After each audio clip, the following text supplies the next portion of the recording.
welcome back. Today I wanted to talk to you a little bit about the role of the press and democracy. We are going to talk a little bit about this value of having a well-informed and active citizenry and the importance that that plays in a healthy, functioning democracy. Now I do want to say I'm using democracy in the sense that people are participating with their voice and they are active and engaged, paying attention to what's going on, and they are participating also in voting. That's the other key thing here. If you want to get technical about systems of governance, the United States does not have a democracy. We have a democratic republic wherein you personally do not have to show up to vote on all the things. You elect someone to represent you. This comes from a very ancient idea. So back in ancient Rome, they had what was the Roman Forum, the Foro Romano. I speak zero Italian, so I don't know if that was authentic. But it was this beautiful space. It's a ruin now, but here's a picture of it. And this was in the center of everything. It was in the middle of the governing buildings, the church buildings, the temples, the marketplace, like everything that was happening in Rome, this was in the middle of it. And the forum was a place where the public would get informed. So people would give speeches here, they held elections here, they would sometimes have a criminal trial if it was a really salacious crime or a really important crime, or the person being charged was kind of famous. They would hold those there at the forum. Before the Colosseum was finished, they had gladiator matches here. It was a place where people could conduct business, to gather socially. They held ceremonies there, educational events.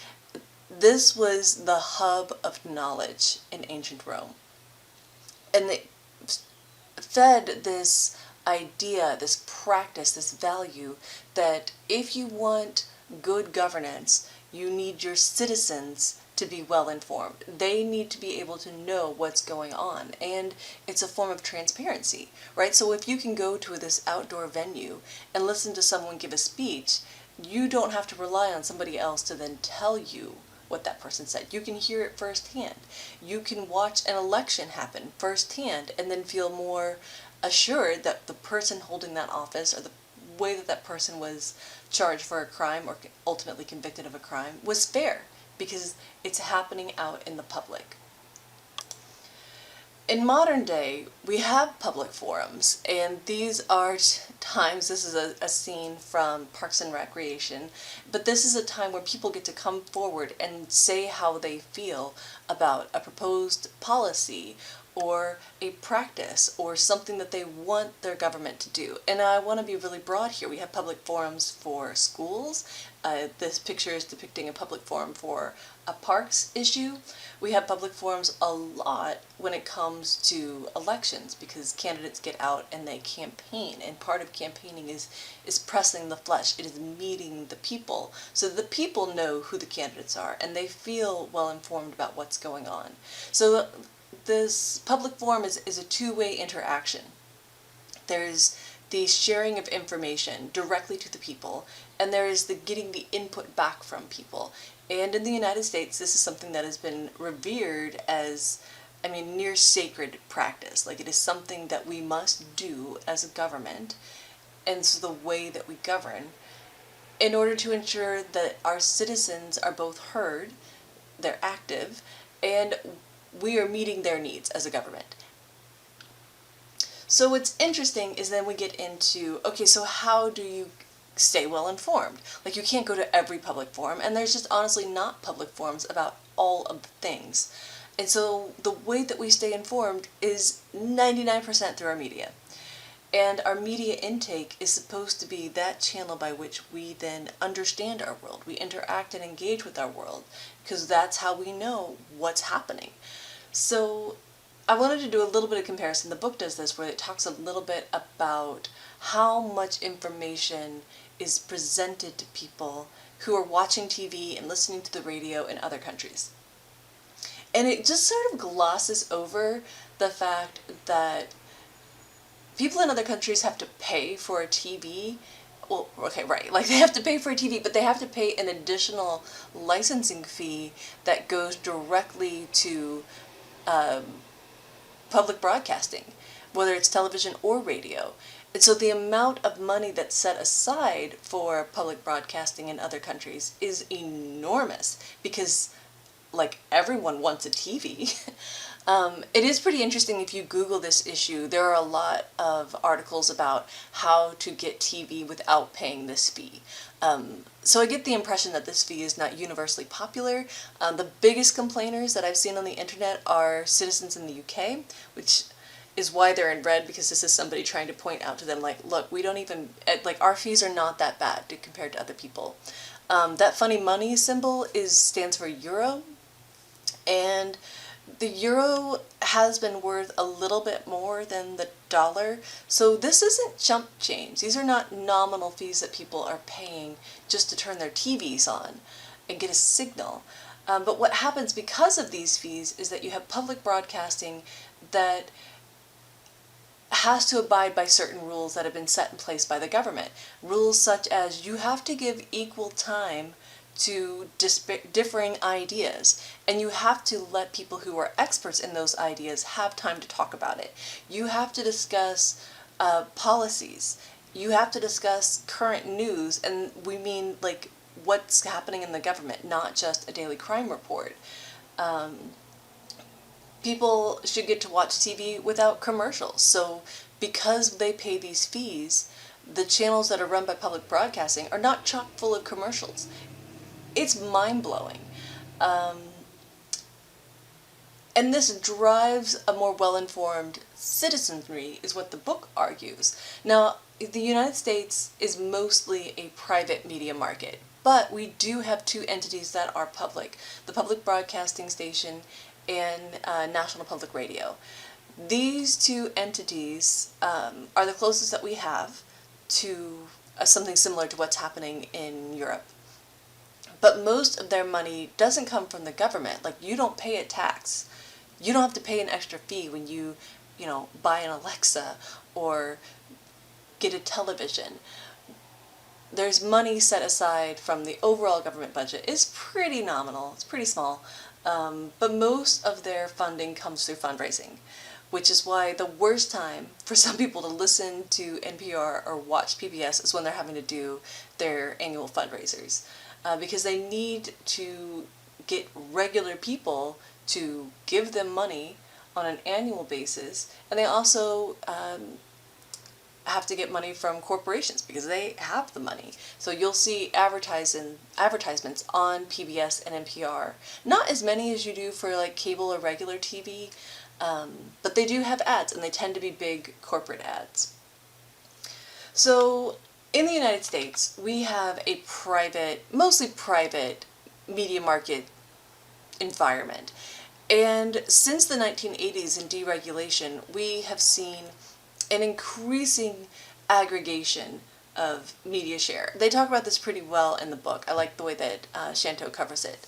And I just wanted to give you just a visual. So each of these columns they're different brands, but they're all part of the same family. So Universal owns all of these brands, everything below it. Paramount, same thing. The WB and Disney.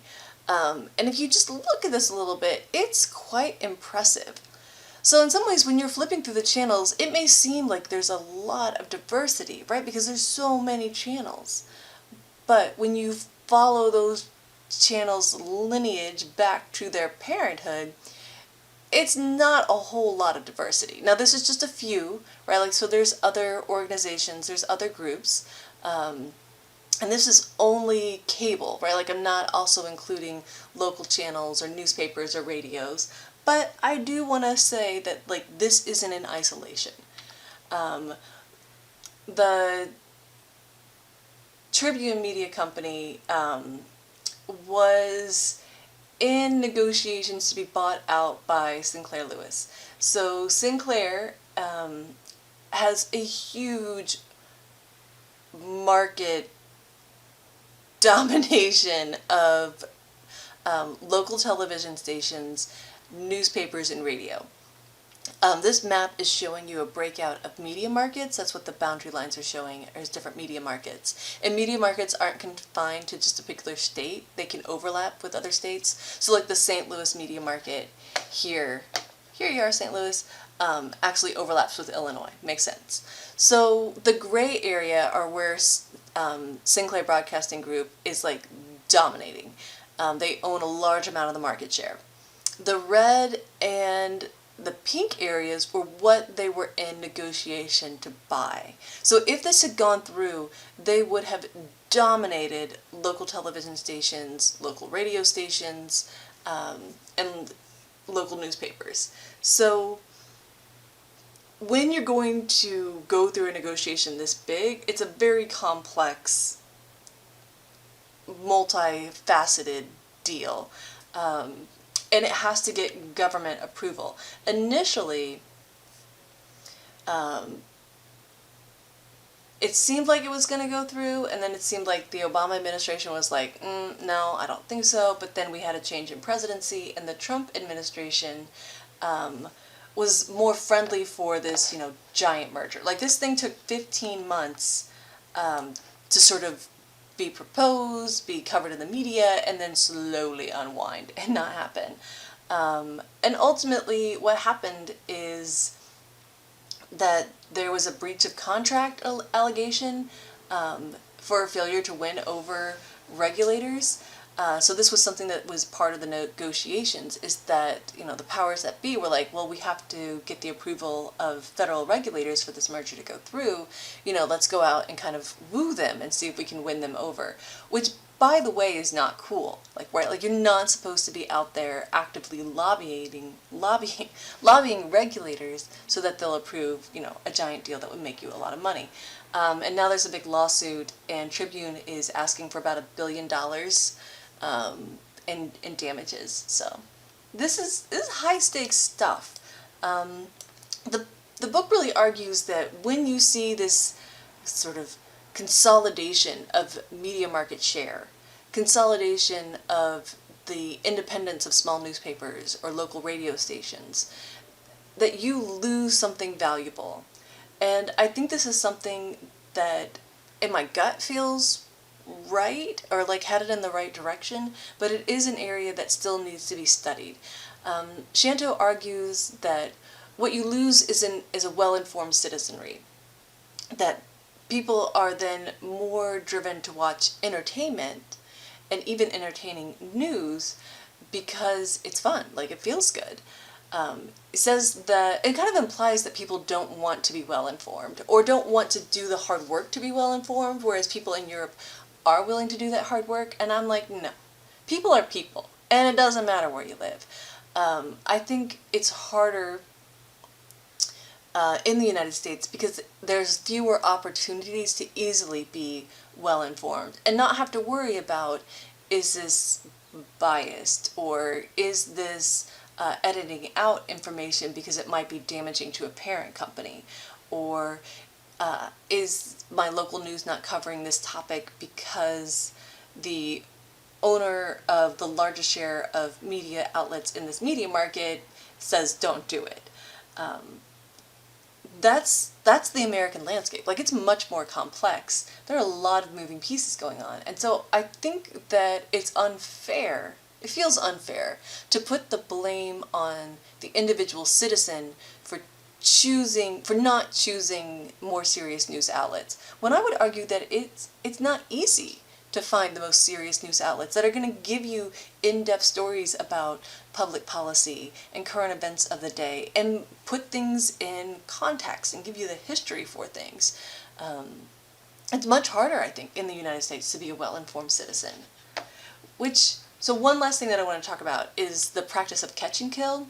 So to catch and kill means you go out and you buy the rights to a story, and then you bury that story. You never publish it. And this prevents public figures, celebrities, governments, agencies, anybody, any entity that there's, evidence of nefarious misdeeds, It prevents these things from seeing the light of day. And we know that if you don't have media attention and scrutiny on an issue, people are not going to pay attention to it because they're not informed about it. And if people aren't paying attention, then politicians and other people are going to have an even more difficult time trying to hold people accountable or to draw attention to it. Like, media plays such an important role in the health and vitality of our democracy.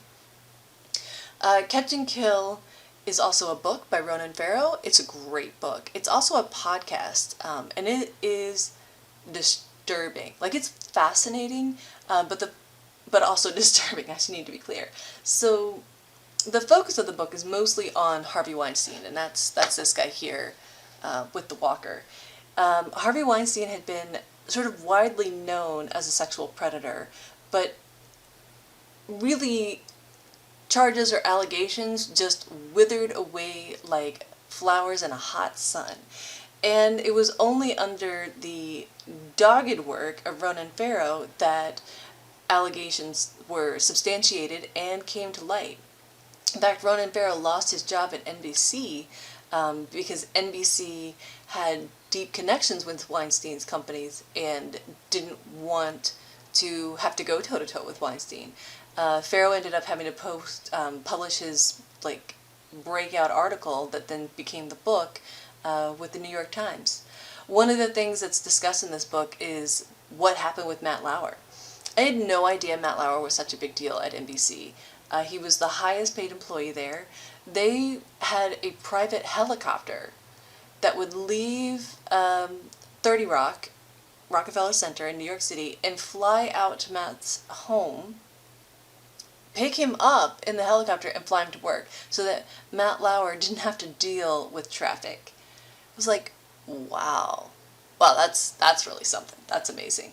But this is illustrative. So Matt Lauer lost his job because he's basically raped an employee, and there were lots of other allegations of him, of sexual misconduct. But this all sort of came out in the wave of Me Too and Time's Up. The misconduct on the side of huge media moguls, these men who are enormously wealthy and have a huge say in what gets published and aired and streamed and printed, has kind of been shocking. The other guy down here, Roger Ailes, he has passed away, but he was the CEO and chairman of Fox News and had to resign when 23 women accused him of sexual assault. There's a power here is what I'm trying to illustrate, and with power comes enormous temptation. So if you know there's a story out there that's going to be damaging to a political buddy of yours, and you're someone who has the power, you might be tempted to kill that story. If you or someone that's dear to you is accused of sexual misconduct and you have the ability to buy the rights to that story and then make sure that story never sees the light of day, you're going to be tempted to do those things. And so this is just another complexity in our American media landscape. And so again, I think the thing that I want you to take away is that it's not that people are lazy. It's not that people don't want to be well informed. I argue that it's just incredibly difficult to be well informed within our current media landscape. And if we wanted things to change, then we would have to be putting pressure on our government. We'd have to go back to the public forum. There would have to be more pressure on government to not let media organizations get so big and to control so much of the landscape.